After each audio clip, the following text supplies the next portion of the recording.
Here is the next free installment for the free Active Directory course. In this video, I will look at upgrading your Active Directory environment to one that can run Windows Server 2008 or Windows Server 2008 R2 domain controllers. You need to meet a few prerequisites before you can start adding a Windows Server 2008 domain controller to your Active Directory environment. First, you need to ensure that you do not have any NT4 domain controllers on the network. If you do, they need to be upgraded or removed. For the rest of the domain controllers on your network, ensure that they are running Windows Server 2000 with Service Pack 4 or above. Second, you need to ensure all the domain functional levels in your forest are Windows 2000 native or higher. For information on how to do this, please see our previous video on domain functional levels.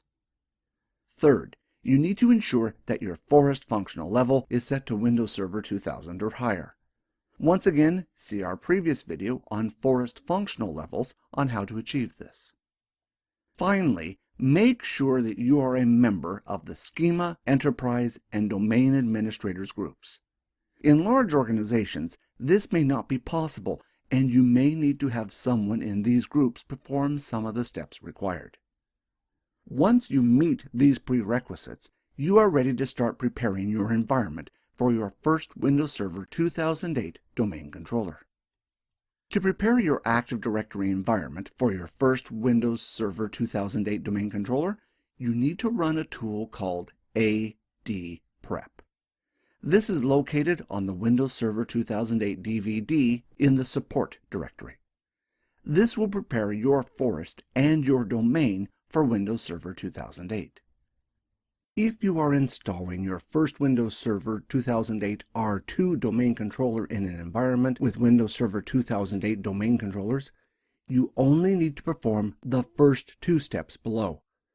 This is because the Windows Server 2008 R2 DVD contains additional changes that are not on the Windows Server 2008 DVD.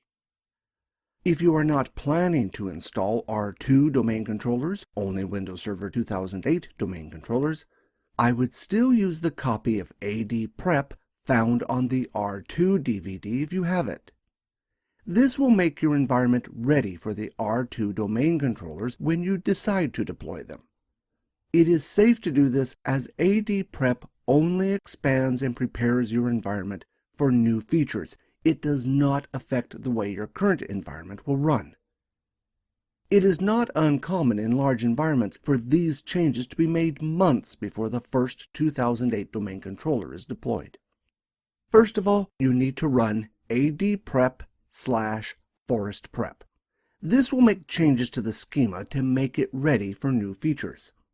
Since it changes the schema, it needs to be run on the domain controller that is holding the schema operational master role. In a large environment where you are responsible for a child domain, you may need to contact someone in the Enterprise Administrators group to run this step on your behalf. Once done, allow some time for Active Directory replication to occur or force a replication. Later in the course, I will cover Active Directory replication, so don't worry if you don't know how to do this yet. The next step is to run the command AD-Prep/DomainPrep. This needs to be run in every domain that you are planning to deploy Windows Server 2008 domain controllers in. This command needs to run on the domain controller that is holding the infrastructure operational master role. AD-Prep expands Active Directory to make it ready for new features.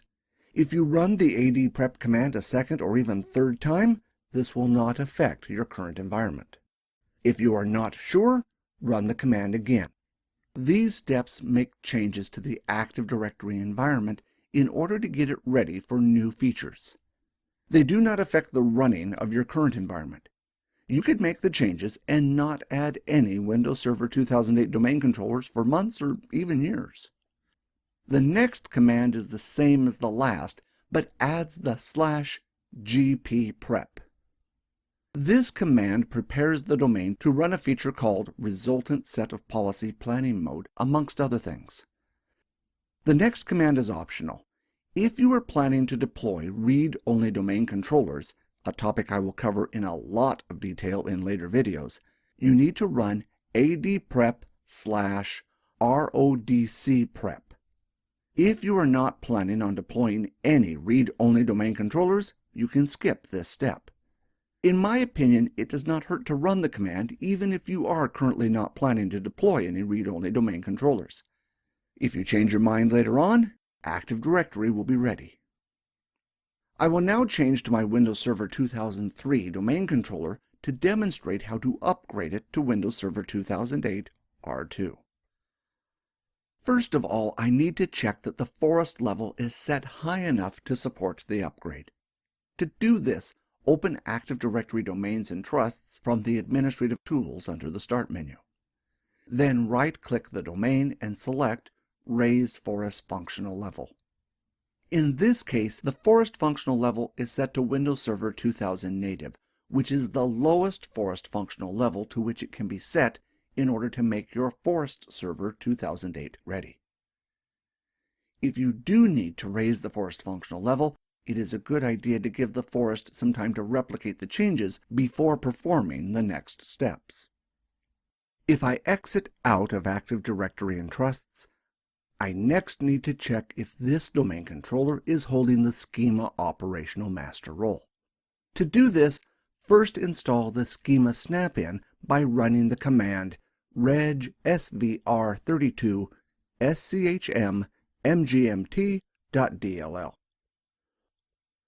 Once installed, run mmc from the Start menu and then add the Active Directory Schema Snap-in. Right-click Active Directory Schema and select Operations Master. As shown, the Schema Operational Master role is held by the domain controller that I am currently on. I can now exit the Schema Snap-in and open a command prompt from the Start menu to run the adprep tool. The adprep tool is found in the adprep folder under the Support directory. To prepare the forest, I will run the command adprep/forestprep. When I run the command, I will be given a message informing me that all domain controllers need to be Windows 2000 with Service Pack 4 or above. When you are ready to proceed, press C and then Enter. Changes will now be made to the Active Directory Forest to prepare it for Windows Server 2008 domain controllers. The process on this server takes just under 5 minutes, so I will pause the video and return shortly. Now that the changes to the forest have been made, I am ready to make changes to the domain. Before performing the next step, you should allow some time for the changes to replicate around your network, particularly on large networks with a lot of domains. Before running the next command, I will check the domain functional level by opening Active Directory Users and Computers from Administrative Tools under the Start menu. Then right-click the domain and select Raise Domain Functional Level. Here you can see the domain functional level is Windows 2000 Mixed. In order to proceed, I need to raise the domain functional level to Windows 2000 Native. This is done by simply pressing the Raise button. Windows will give you a message about the process not being able to be reversed, and also will remind you to allow time for the changes to replicate throughout the domain. Now that I meet the minimum domain functional level requirements, I can return to my command prompt and run the command adprep/domainprep. The process on this server took a couple of seconds. Windows will give you a message telling you to run the gpprep command as well to update some of the security settings. This command is required to run on the domain controller that is holding the operational master role. To check that you are on the correct server, go back to Active Directory Users and Computers, right-click your domain, and select the option Operations Masters. From here, select the tab Infrastructure. Here you can see the domain controller that has the Infrastructure Operational Master role. This is the domain controller that I am currently using, so I can continue with the next command. If I now exit Active Directory Users and Computers, I can now run the command adprep/ /domain_prep/gpprep. The process did not take long to run on this domain controller. On a heavily utilized network, the process may take longer. The last command you only have to run if you are planning on deploying a read-only domain controller. The command is simply adprep/rodcprep. The process, once again, did not take too long to run. That's it. Your Active Directory environment is now Windows Server 2008 domain controller ready. You can either add a new Windows Server 2008 domain controller to the network, or upgrade an existing domain controller to Windows Server 2008. Either way, Active Directory is now ready. One point I would like to add is these steps are only required if you want to add Windows Server 2008 domain controllers to your network. There is nothing stopping you from adding a computer running Windows Server 2008 to your network as a member server without performing any of these steps. A member server is simply a server that is added to the domain that is not a domain controller. So you could, without performing these steps, add a new Windows Server 2008 application server, DHCP, or DNS server without issue.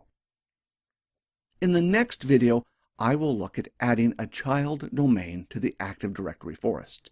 Active Directory can scale easily to millions of objects, but in some cases you may need to configure child domains. I hope you've enjoyed these free videos from IT Free Training. For more free videos, please feel free to subscribe to us on YouTube or be alerted to new videos on Facebook or Twitter. Thanks for watching.